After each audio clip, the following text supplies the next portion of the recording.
Assalamualaikum warahmatullahi wabarakatuh.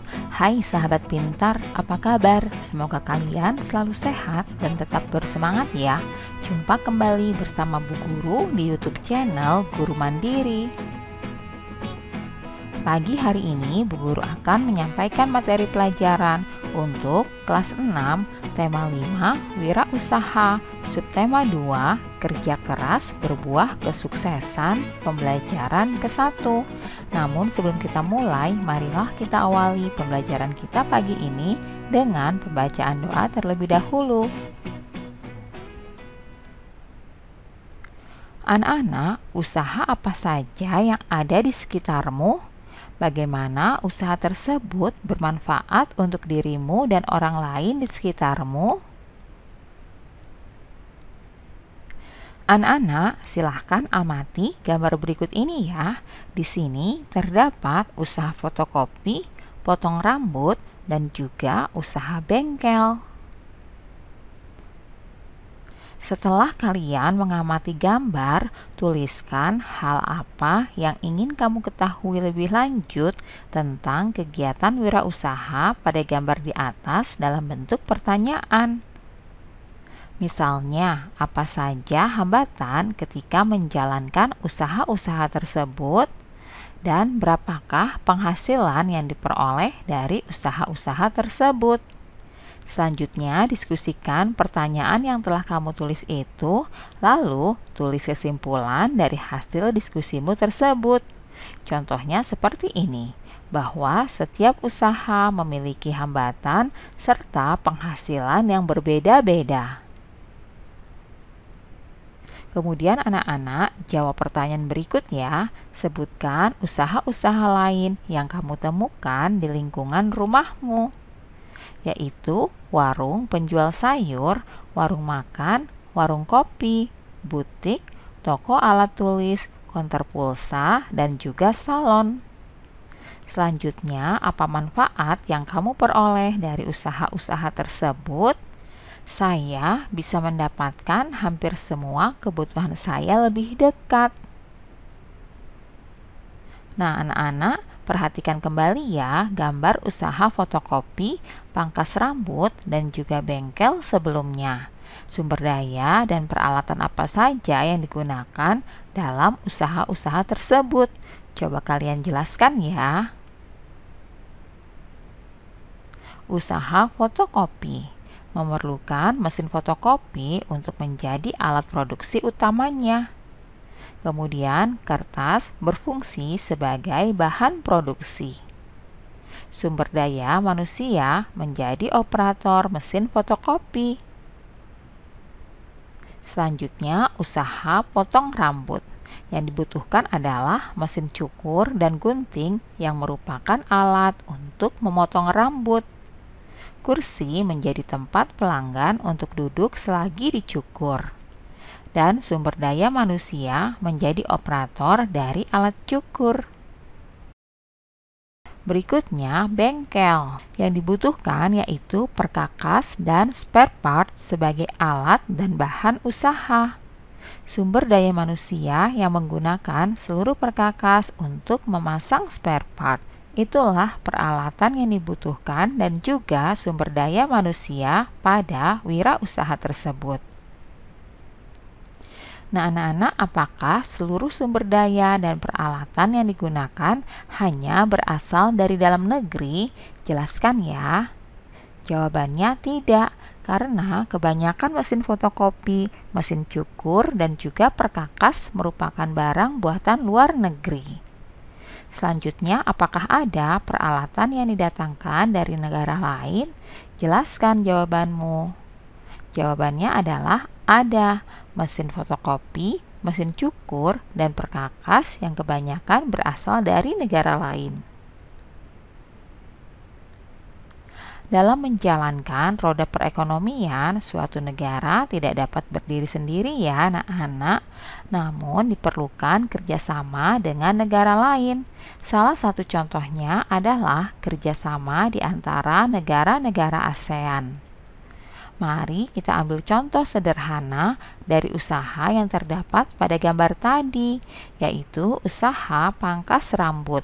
Untuk menjalankan usaha tersebut, sumber daya yang digunakan bisa berasal dari dalam negeri, misalnya sumber daya manusia, kursi, dan meja.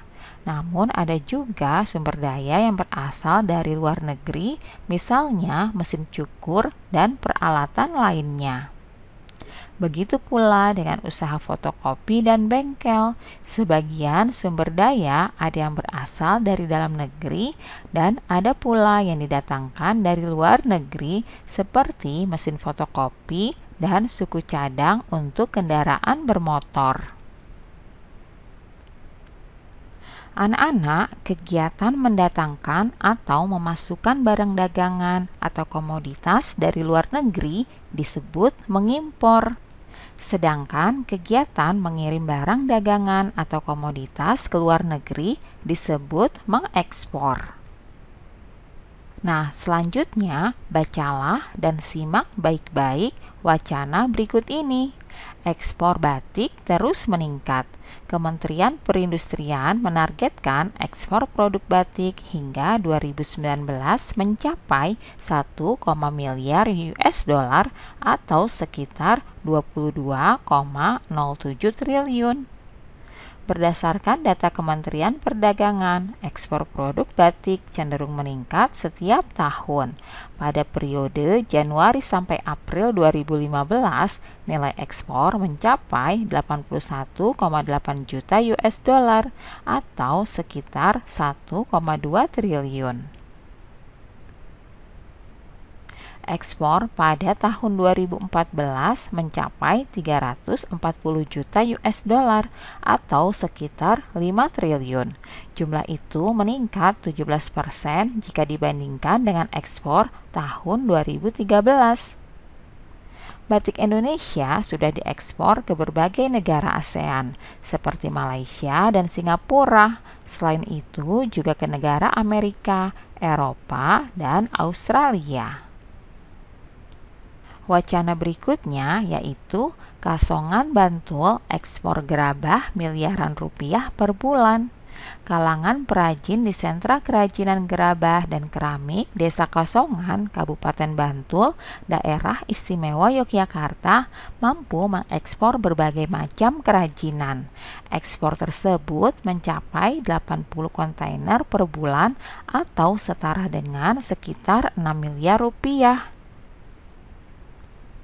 Berbagai kerajinan gerabah yang diekspor itu meliputi guci yang dibalut dengan kerang dan kaca, patung, hiasan luar ruangan dengan berbagai model, dan motif kembangannya. Sentra Kerajinan Kasongan memiliki ratusan perajin yang tersebar di 5 pedusunan dengan sekitar 200 perajin kualitas ekspor termasuk 5 perajin skala besar. Pada periode 2008 sampai 2010, ekspor kerajinan memang cenderung turun, terutama ke Amerika dan Eropa. Namun, mulai tahun 2011 dan setelahnya, ekspor mulai meningkat, bahkan mulai merambah ke Australia dan sebagian Asia. Anak-anak, apakah kamu mengetahui komoditas lain yang diekspor dari Indonesia ke berbagai negara di lingkup ASEAN? Di antaranya yaitu kelapa sawit, tembakau, kopi, karet, teh, kakao, dan tebu. Selain itu ada juga perangkat elektronik, tekstil, kulit dan produk olahannya, serta batu bara. Nah, apakah kamu juga mengetahui komoditas yang diimpor dari berbagai negara di lingkup ASEAN ke Indonesia? Yaitu diantaranya komoditas minyak dan gas, perangkat elektronik, garam dan gula, bawang putih, obat-obatan maupun peralatan kedokteran. Anak-anak, apakah kalian masih ingat apa yang dimaksud dengan benda magnetis dan benda non-magnetis? Benda yang dapat ditarik oleh magnet disebut benda magnetis. Biasanya benda yang terbuat dari logam seperti besi dan baja. Selanjutnya, benda yang tidak dapat ditarik oleh magnet disebut benda non-magnetis. Biasanya terbuat dari bahan non-logam seperti kayu, kaca, karet, dan plastik. Nah, kalian perhatikan ya gambar-gambar berikut ini.